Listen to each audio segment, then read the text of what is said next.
with our friend Elliotte Friedman. Time now for 3 of 32 with Elliotte Friedman. 3 of 32 brought to you by the first ever GMC AT4 lineup. Friedge, tell me that you get the pause along with the NHL.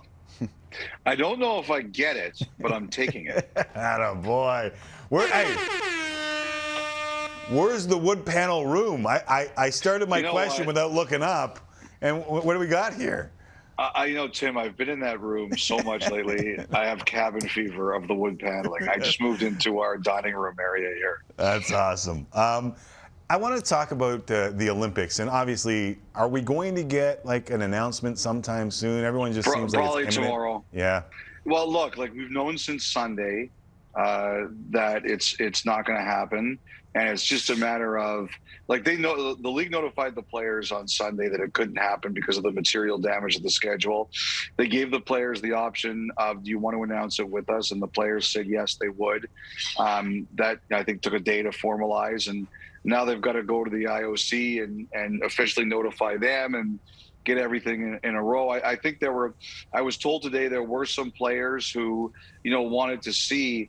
It's interesting, Tim, there was a situation a little bit ago where there was a possibility that some players might say, no, we can't go, or we're not going to go, but other players could vote. So it could come down to the individual player, and maybe you could get a situation in theory where the Russians and the Americans could have all their NHLers go and Canada and Sweden might not.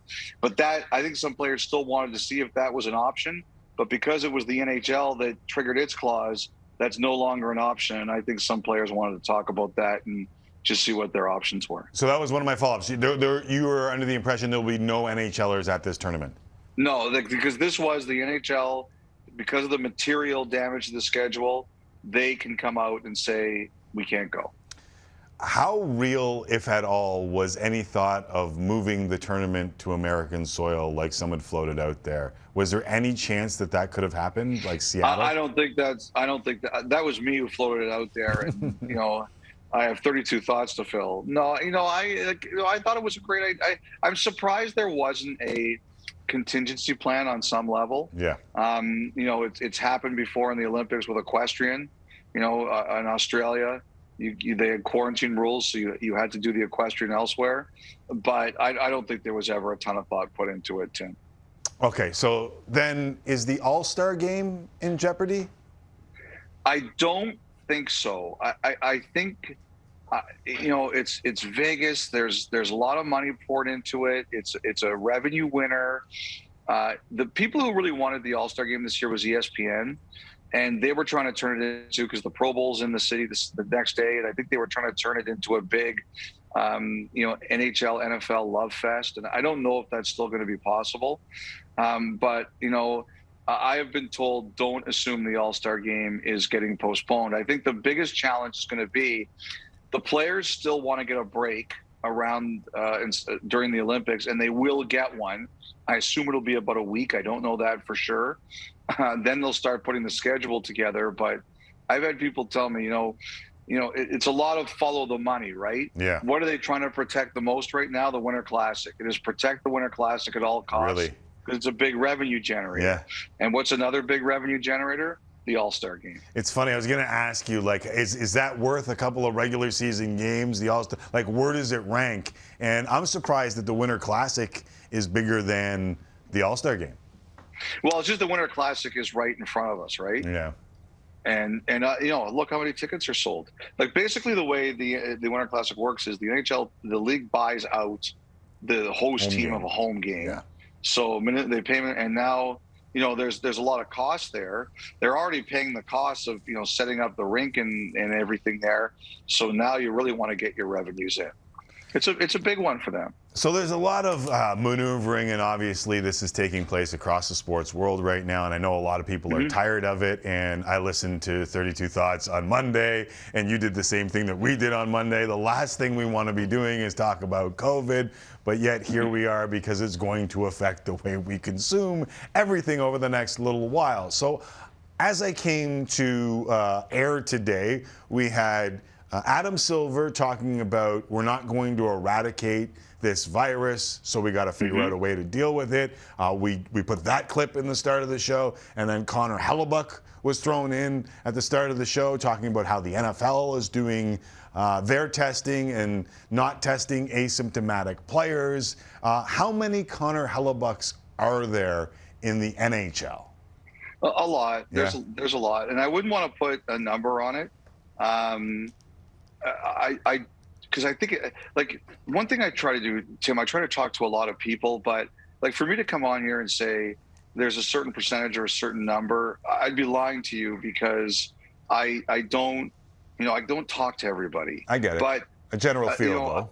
But I think it's not only players. I think it's executives. I think it's staff.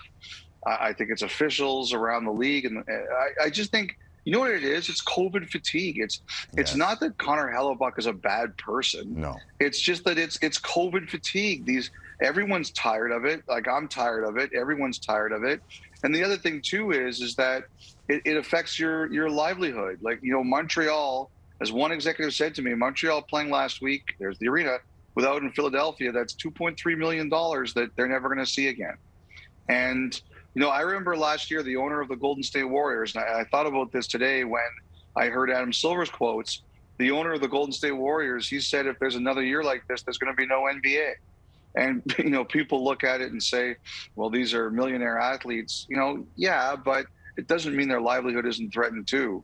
I think there's a lot of players in the league, and not just players, but executives and officials and things like that, who feel that, look, the NBA is doing it, the NFL is doing it, we got to do it too. And the problem is, there's one NBA team obviously in Canada, but there's 7 NHL teams. Right. And they all know that the idea of letting a vaccinated but COVID positive asymptomatic athlete across the border is a non-starter. Like, they're not going to be able to do it. So the question is, Tim, and this is a big challenge for them, is how are they going to manage this? Mm-hmm. I think it's a big challenge. Yzerman, Hellebuck, he said it twice now, but Yzerman coming out and saying it because of who he is, it has really emboldened more people to say. Ryan Riley and Torrey Krug said it yesterday. And again, I don't think it means that these people are bad people. No. I just think it's COVID fatigue. I really do. And I think everybody out there feels it. Yeah, and I hate to jump down their throat, because obviously they're trying to find answers to things that nobody has answers to. And one of the things that I found troubling about the way that the NFL is going about this, and listen, there are doctors involved, there are people who are way smarter than I, but what happened on Monday, Friedge, was you had less tests and more positives in the NFL. They had 47 positives on Monday, which was their highest number, and that was with less testing. So if you allow asymptomatic players to go out onto the field and they're not under heightened testing, then they can pass it on to teams that are under heightened testing, and then all of a sudden they lose a bunch. Like, if you're testing and you're allowing players to go out on the field asymptomatic, they can pass it on to someone else, and then all of a sudden you got a bigger problem on your hands than you had to start. And I wonder if the NFL doesn't get there. No, well, the one thing that they did do, Tim, is now to protect against that, they've created a system where you can actually, if you test positive, you can test out faster if you're asymptomatic. Right. So that's how they've done that. And again, I don't think that's going to fly in the NHL. There are players who disagree with that stance. Nick Cousin was one. Jonathan Drouin was another. Mm-hmm. And they have support too. Like, it's like life. Tim, like you go online right now, you have this argument. It's crazy town. Yeah, and you don't want to go online and have this argument. That's right. You don't. And that's what is, and the same. Why would the NHL be any different? And one thing I did hear a lot from players who do really support the testing is they say that they don't worry about it for them, but they like the protection it gives to their families. And I think that's, if there's an argument to keep it, aside from the fact the Canadian government won't let you change, that's the argument. Yeah, we test every day to go into work, as Elliotte knows, but maybe the audience doesn't know. And my 84-year-old dad comes over all the time, and I feel a little bit more comfortable with my 84-year-old dad coming over all the time because I'm tested all the time. So that's a big part of this. Friedge, as you take this little break and well-deserved break that you're getting with this pause, because frankly, we all could use a couple of breaks right now. I just came off mine, so I'm not going to complain. When you come back, what are you expecting to come back to? What do you think I mean, obviously COVID will be a huge story, but what will you be expecting will be on your plate when you come back? Well, that's a good question. By the way, my holiday starts sooner than that, 48 hours. I just want to say. Yes. This is our show. If I had to wait another 48 hours, I don't know what I can do right now. You know, that's a great question, Tim. I mean, when we come back, we're coming back on Sunday, and one of the reasons they moved up the pause was they wanted Sunday normally would have been a non-test day because it was an off day. Yeah. And now they've made it a work day so they can test people. I don't know. Like, I think they're going to really try over the break to see if they can find something with testing, something that makes, like, you know, it's one of those things. They're going to try to make everybody happy, and no one's going to be happy, right? It's such a big challenge that they have. I think they're going to try to find a way to see if they can do it.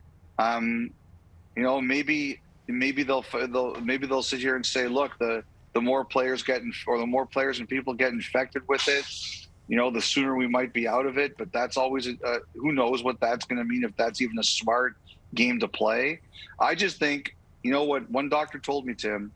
He said, you can shut down for a week, but we're not going to be out of it. This wave is going till the end of January at least. So I guess we just got to go through it. Yeah, that's what I had heard from doctors that I spoke to. Like, if you pause for a week, what does it mean? If you pause for 2 weeks, what does it do? What the hell does it do? You said not smart things. Right now in 2021, moving into 2022, not smart things, trying to make everyone happy. No chance on planet Earth that you're going to make everybody happy. Fried, you made me happy by dropping in as your pause begins. Lame. That is so lame. I love you, Elliotte Friedman. I love you too, yes. Tim. Merry Christmas to you and your family. Thank you very much. Have a great holiday season. And if you get movie and some Chinese food, let me know, okay? All right, I'll tell you, no problem. All right, there is Elliotte Friedman joining us here on Tim and Friends.